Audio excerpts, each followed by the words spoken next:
سه خرافاتی هستن که بر اسلام ربط نداره برادرای عزیز. یکم این برادرای عزیز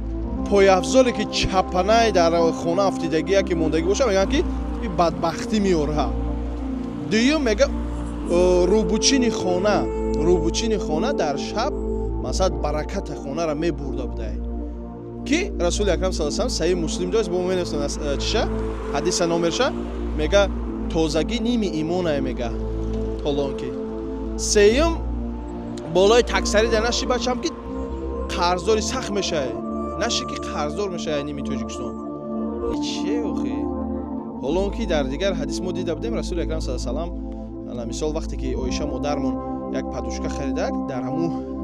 پادوشکاش همین چیز بود در صورتی که هم حیوانی بوده چیزی پرنده من چیزی وای بوده یکی پیامبر اومد به خونه را در اومدنی دید ندر اومد خونه گفت ای کیه عایشه مادرمون گفت اینا من برای شما خریدم یا رسول الله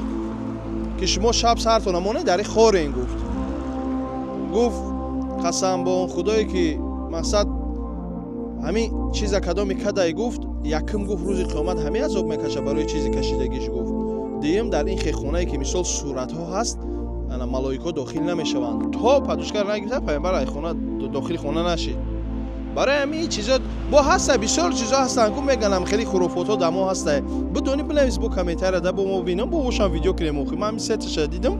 با همین خاطر باور نکنین این همش خرافات اسلام نیست چیزا الله ایستون کنه ان شاء الله استوریز کنین در ثواب کوشین